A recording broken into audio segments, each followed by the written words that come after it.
পৃথিবীর মানচিত্রে চোখ রাখলেই একটি অঞ্চল বারবার আমাদের দৃষ্টি কাড়ে, আর সেটি হল মধ্যপ্রাচ্য। বিশাল মরুভূমি, তপ্ত আবহাওয়া আর দীর্ঘদিনের রাজনৈতিক উত্তেজনার মাঝেও এ অঞ্চল আজ বিশ্বের অন্যতম গুরুত্বপূর্ণ কেন্দ্র। আর এর মূল কারণ একটি বিশেষ সম্পদ, তেল। পারস্য উপসাগরীয় দেশগুলোর বিশাল তেল ও গ্যাসের ভাণ্ডার আজ বিশ্ব অর্থনীতি ও রাজনীতির অন্যতম চালিকা শক্তি।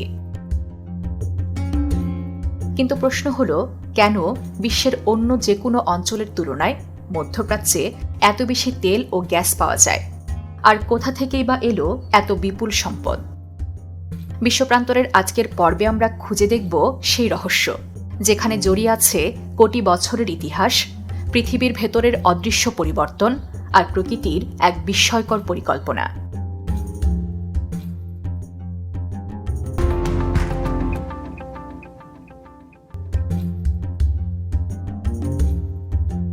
আজ থেকে প্রায় 100 থেকে 200 মিলিয়ন বছর আগে পৃথিবীর বিশাল অংশ জুড়ে ছিল অগভীর সমুদ্র। এই সমুদ্রগুলো ছিল প্রাণবৈচিত্র্যে ভরপুর। এখানে বাস করত অসংখ্য ক্ষুদ্র সামুদ্রিক প্রাণী, প্লাঙ্কটন, শৈবাল এবং অন্যান্য জীব। সময়ের সাথে সাথে এই প্রাণীগুলো মারা গিয়ে সমুদ্রের তলদেশে জমা হতে থাকে। ধীরে ধীরে সেই স্তরের উপর জমা হতে থাকে বালি, কাদা এবং পাথর।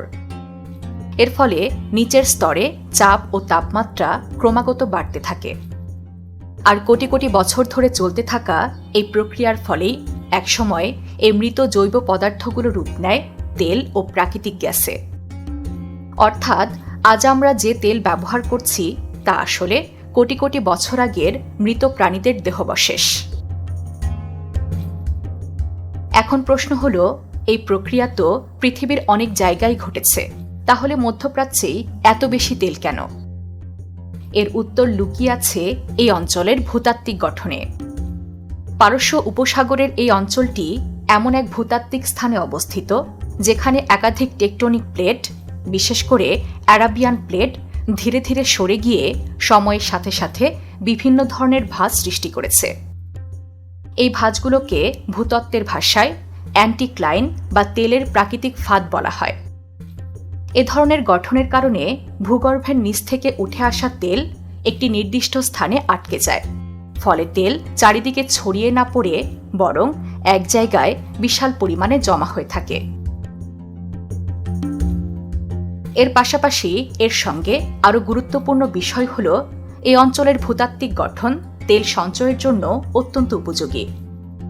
তেল তৈরি হওয়ার পর সেটি মাটির ভেতর ধরে রাখার জন্য প্রয়োজন বিশেষ ধরনের পাথরের স্তর। মধ্যপ্রাচ্যে রয়েছে এমন পাথরের স্তর যা তেল ধরে রাখতে পারে।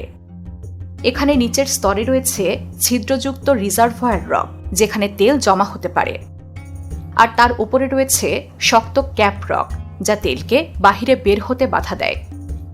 এই নিখুঁত গঠন পৃথিবীর খুব কম জায়গায় এত সুন্দরভাবে পাওয়া যায়।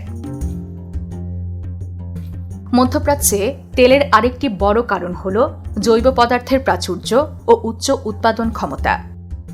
মধ্যপ্রাচ্যের প্রাচীন সমুদ্রগুলো ছিল অত্যন্ত উৎপাদনশীল। উষ্ণ পানি, সূর্যের আলো এবং পুষ্টিগুণে ভরপুর পরিবেশের কারণে এখানে বিপুল পরিমাণ প্লাঙ্কটন ও শৈবাল জন্মাত। এই ক্ষুদ্র জীবগুলোই তেলের মূল উৎস। যত বেশি জৈব পদার্থ, তত বেশি তেল উৎপাদনের সম্ভাবনা। অন্য অনেক অঞ্চলে এ ধরনের পরিবেশ থাকলেও মধ্যপ্রাচ্যের মতো এত দীর্ঘ সময় ধরে এত বেশি পরিমাণ জৈব পদার্থ জমা হয়নি। ফলে এখানে তেলের পরিমাণও অন্য জায়গার তুলনায় অনেক বেশি। এছাড়াও এই অঞ্চলে রয়েছে উচ্চমানের সোর্স রক বা উৎস স্তর। সাধারণত সোর্স রক বলতে যেখানে জৈব পদার্থের পরিমাণ অনেক বেশি থাকে তাকে বোঝায়, যেমন জুরাসিক যুগের হানিফা ও তুয়াইক শিলাস্তর কিংবা ক্রিটেসিয়াস যুগের খুজেস্তান স্তর, যেগুলো তেল উৎপাদনের জন্য অত্যন্ত উপযোগী। সাধারণত কোনো শিলায় 2% বা তার বেশি জৈব পদার্থ থাকলে সেটিকে তেল উৎপাদনের জন্য ভালো ধরা হয়। কিন্তু এখানে অনেক জায়গায় তা 10% বা তারও বেশি, যা তেল তৈরির জন্য একেবারে আদর্শ। তেল তৈরির পুরো প্রক্রিয়াটি কয়েকটি ধাপে ঘটে। প্রথমে জৈব পদার্থ থেকে তৈরি হয় সোর্স রক বা উৎস স্তর। এরপর তেল ধীরে ধীরে ওপরের দিকে উঠে এসে জমা হয় রিজার্ভয়ার রকে এবং শেষে ক্যাপ রক সেটিকে আটকে রাখে। এই প্রক্রিয়া যদি নিখুঁতভাবে ঘটে তবেই তৈরি হয় বিশাল তেলের ভাণ্ডার। মধ্যপ্রাচ্যে এই প্রক্রিয়া হয়েছে বারবার এবং বিশাল পরিসরে। ফলস্বরূপ এই অঞ্চলে তৈরি হয়েছে 30টিরও বেশি সুপার জায়ান্ট তেল ক্ষেত্র, যেগুলো থেকে আজও বিপুল পরিমাণ তেল উত্তোলন করা হচ্ছে। এর ফলে সৌদি আরব, ইরান, ইরাক, কুয়েত এবং সংযুক্ত আরব আমিরাত আজ বিশ্বের বৃহত্তম তেল শক্তি হিসেবে পরিচিত। তেল আবিষ্কারের আগে এই অঞ্চল ছিল মূলত মরুভূমি এবং অর্থনৈতিকভাবে পিছিয়ে। মানুষের জীবনযাপন ছিল পশুপালন ও সীমিত বাণিজ্যের উপর নির্ভরশীল। কিন্তু বিংশ শতকের শুরুতে যখন তেল আবিষ্কৃত হয় তখনই শুরু হয় এক নতুন যুগ। মরুভূমির বুকে গড়ে ওঠে আধুনিক শহর, বিশাল অট্টালিকা, উন্নত প্রযুক্তি আর বিলাসবহুল জীবনযাপন। দুবাই, দোহা, রিয়াদ এই শহরগুলো হয়ে ওঠে বিশ্বের অন্যতম আধুনিক নগরী। তবে তেলের এই বিপুল সম্পদ শুধু উন্নয়নই আনেনি, এনেছে সংঘাতও। মধ্যপ্রাচ্যের অনেক যুদ্ধ ও উত্তেজনার পেছনে রয়েছে তেলের নিয়ন্ত্রণের লড়াই। কারণ যে তেল নিয়ন্ত্রণ করে সে বিশ্ব অর্থনীতির উপর প্রভাব বিস্তার করতে পারে। ফলে এই অঞ্চলটি হয়ে উঠেছে বৈশ্বিক শক্তির প্রতিযোগিতার কেন্দ্রবিন্দু।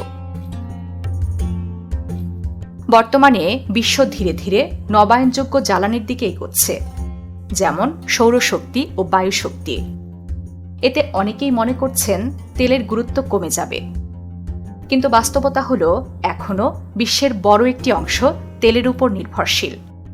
বিশেষ করে মধ্যপ্রাচ্যে তেল উত্তোলনের খরচ তুলনামূলকভাবে কম, যা ভবিষ্যতেও এই অঞ্চলের গুরুত্ব বজায় রাখবে। তবে অনেক দেশ এখন তাদের অর্থনীতি বৈচিত্র্যময় করার চেষ্টা করছে, যাতে তেলের উপর নির্ভরতা কমানো যায়।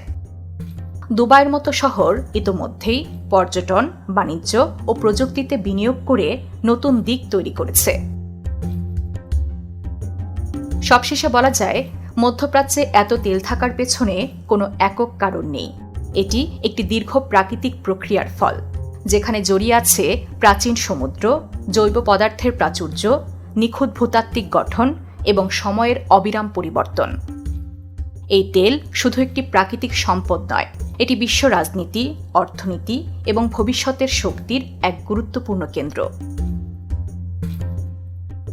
আপনি কি মনে করেন ভবিষ্যতে তেলের গুরুত্ব কমবে, নাকি এটি নতুন রূপে আবার ফিরে আসবে? কমেন্টে আপনার মতামত জানাতে ভুলবেন না। ভিডিওটি ভালো লাগলে লাইক দিন এবং এমন আরও তথ্যবহুল ও চমকপ্রদ ভিডিও পেতে সাবস্ক্রাইব করুন বিশ্বপ্রান্তরে চ্যানেলটি।